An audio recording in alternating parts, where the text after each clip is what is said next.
The following is a double feature.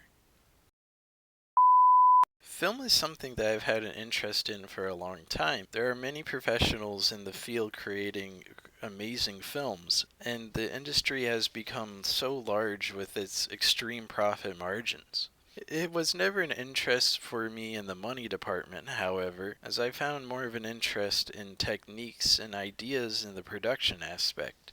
Cameras continue to upgrade and enhance the films produced, leading to more entertaining films for the audiences worldwide. I do have equipment to use, but watching other people's work has left room for me to be more ambitious with my work.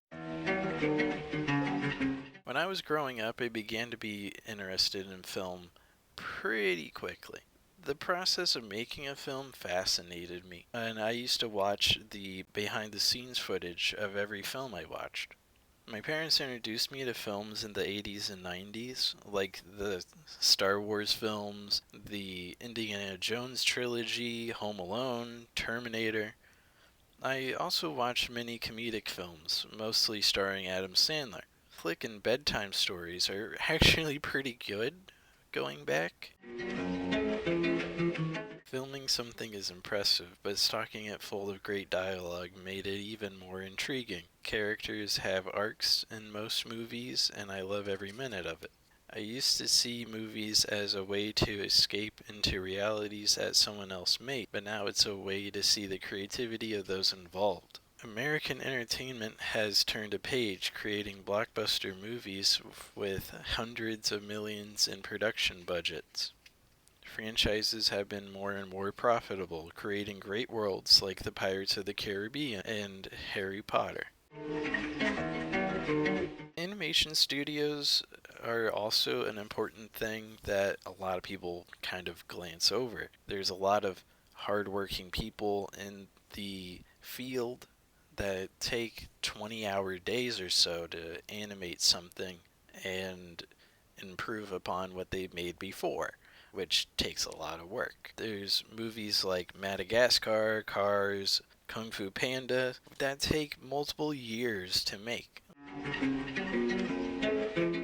There was also an extensive list of superhero films throughout the 2000s and 2010s, with X-Men and Fantastic Four being two films I'd watch on road trips, characterizing comic book characters to a wide audience. These movies were the first of many I remember with CGI. The Marvel Cinematic Universe and DC Extended Universe started to take over the market in the 2010s, unfortunately killing the X-Men and Fantastic Four audience.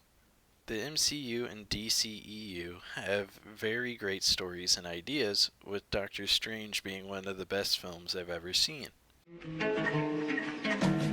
Filmmakers have created some of the best entertainment in history, with several riveting directors creating some of the most influential pieces of media. Alfred Hitchcock, Steven Spielberg, Stanley Kubrick, and James Cameron, in some cases, have made several films that people tend to look back on with admiration. Many of America's profitable films are from the 80s and 90s, with many genre-defining films being released in that period. The consistent results from each of them inspired younger directors to step into the field, making more intriguing films for audiences. The newer directors include M. Night Shyamalan, who was very prominent due to the success of The Sixth Sense. He only works in horror movies though, and he doesn't really branch out. A good director duo from this new period is Anthony and Joe Russo, who worked on smaller TV projects until Marvel presented the idea of a Captain America film. The Russos have been working exclusively with Marvel ever since, unlike their colleague James Gunn. James Gunn has been in a lot of drama in the past few years, so the guy that made Guardians of the Galaxy is now working on reworking the DCEU. The number of genres in the field make more interesting films. A Scanner Darkly is a film that uses the idea of rotoscoping, or tracing each frame of a film with a specific color layout. starring Keanu Reeves, Robert Downey Jr., Woody Harrelson, and Winona Ryder. The film is known as an adult animated psychological science fiction thriller. Using multiple genres creates new stories and settings, as well as developing a new genre as a result. The use of several genres can also create an intriguing story if the actors can deliver and the script is well written. The Matrix was an interesting experience throughout its runtime, with Keanu Reeves, who plays Neo in the film, being a major highlight when I watched. Despite a lot of people thinking he's generic, his performance in the movie is great. There was 2 sequels released in the same year soon after, and I honestly can't tell if anybody really cared for them. His character in the first film worked out so well and was set in a relatable situation. Working at a desk every day is pretty easy to relate to, with cubicle-laden offices being a standard in modern times. The baffling change of setting created a more interesting world for sure, and seeing how different you were able to make that world over time made it amazing to watch. I also watched John Wick chapters 1 through 3 around the time that each of them came out. Keanu's a very good actor, which makes me glad when I hear they are making 2 more of these. His work is very consistent, and he is overwhelmingly humble all the time. It seems as if the man never ages, yet his work would tell you different. To be great at what you do is one thing, but to learn and grow from each film you're involved in is a whole different thing. A guy like Keanu is so cool that somebody has an Instagram account where they post pictures of the actor every month. As film changes over time, I hope that I can put up great work in the field. The industry may have the issues of trying to make new studios and businesses changing how they want to present themselves, but I hope to involve myself in whatever comes next. Film isn't just a passion of mine, it is something I want to work in for a long time. The ever-changing landscape of directors, writers, editors have led to my interest becoming more diverse than before. For a field with so many positions, it is very difficult to start off, but I hope I can do well. SoundCloud alert. Yo! The song I made is on SoundCloud. I used to watch many television shows when I was younger, but my focus turned away from it. There are 3 main channels I watched, those being Disney Channel, Nickelodeon, and Cartoon Network. Most of the shows have a fictional element to it, which made it easier to view. I would talk about some of these at school, especially shows that aired on Disney XD, otherwise known as Jetix. I watched Disney Channel for a while, with programs like That's So Raven and The Sweet Life of Zack and Cody being some of the highlights.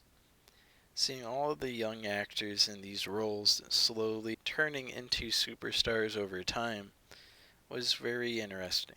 Disney had a slate of sitcoms in this time span that would change pretty consistently. The last shows I watched on the channel were Jessie and Good Luck Charlie, but there are some gems on the channel, like Sunny with a Chance, Wizards of Waverly Place, X Games. I think they had X Games on the channel. I'll have to look into that. Disney has a second channel, which used to be called Jetix until it was replaced by Disney XD. On this channel, Phineas and Ferb made a large audience. They also had Kick Buttowski, along with Zeke and Luther. The mix of live action and animated shows gave more of an interest for the audience. The channel also highlighted the two previous topics in the series, gaming and sports. I was done watching when Para Kings dropped one of their lead actors. Another end of child entertainment was Nickelodeon, with their trademark slime being a main selling point. I started watching when the earlier seasons of SpongeBob SquarePants and Fairly Odd Parents were still being broadcasted pretty regularly. They had live action shows as well, with Zoe 101 and iCarly being the first shows I watched on it. Nickelodeon made the KCAs, or Kids' Choice Awards, a yearly tradition, which I remember watching every time. My viewership kind of went down right after Victorious was cancelled and iCarly ended. I also viewed Nickelodeon's second channel, ToonNick, from time to time. I would watch some of the old reruns on the channel, like Rocket Power and My Life as a Teenage Robot. In some cases, Jimmy Neutron would air for several hours at a time. I stopped watching the channel when Planet Sheen started airing, which I think is one of the smartest choices I have ever made. On the third end of children's programming is Cartoon Network. I watched this channel specifically for Ed, Edd n Eddy.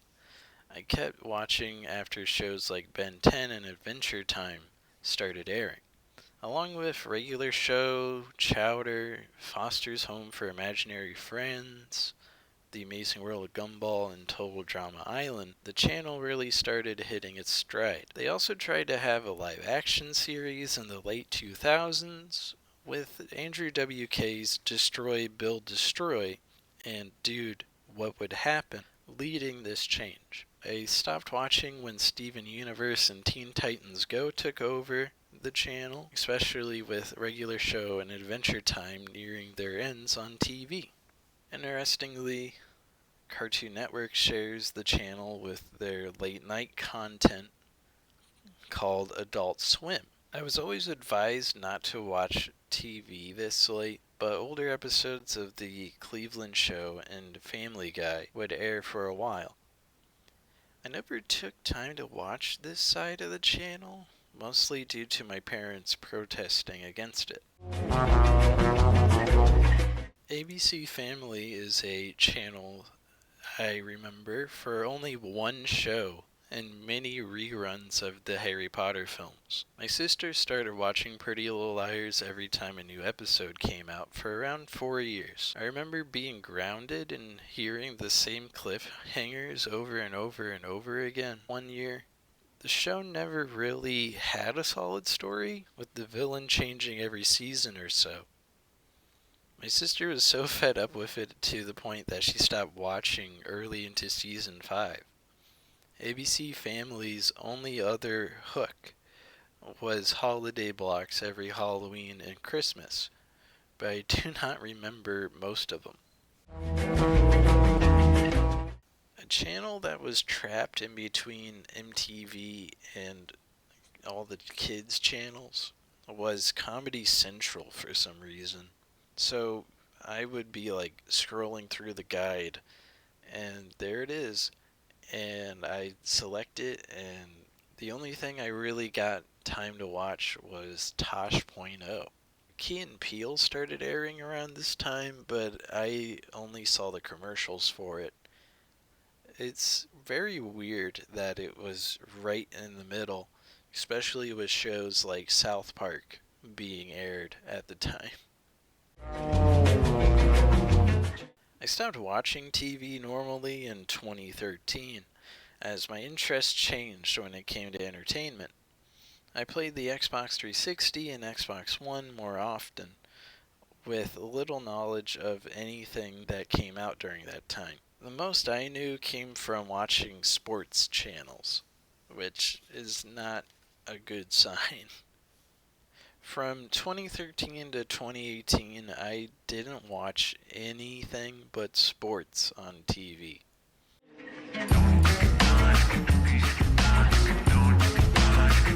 I eventually came back to watching TV in 2020. Well, maybe 2019. But it was also not TV, so to say. The large influx of streaming services started to be more interesting, with the first subscription service I purchased being this WWE network. Watching several hours of wrestling for a small price was impressive, so impressive that I started using Peacock when the WWE went into business with them. I heard about Netflix for a while in middle school, and I didn't use the service at all until 2019. Breaking Bad was the main sell, along with the first 2 seasons of Stranger Things. We swapped networks around a bunch, with Netflix going away for a second, then coming back, and we also gained access to Paramount Plus, Peacock, and HBO Max. Ever since, I've been watching a bunch of shows I'd never had access to. Shows like BoJack Horseman, The Good Place, Young Rock, Henry Danger, and The Sopranos have been most of what I've watched and caught up on. Better Call Saul, Barry, and Stranger Things continue to surprise me with each episode. There are also sitcoms like Community and The Office, which I never watched until recently. The entire set of shows I missed out on are some of the most inspirational and interesting programs possible. House of Cards is the current show I've been watching, along with Naruto, and I can definitely say House of Cards is something I did not expect. Naruto is a very great show with a lot of great pacing, but after about halfway through, it kind of gets slow. I wish I didn't skip out on these shows, but I'm happy that I can go back to watch them. A lot more shows that I mentioned are still on TV stations. There are still many medical dramas, crime dramas, kid shows, and young adult shows airing. I can't wait to see the creativity and changes to the industry becoming more motivated. Thanks for watching these videos. I put a lot of time into them, and there's only one video left in this series, and then I'll be working on other stuff. See you in the next one.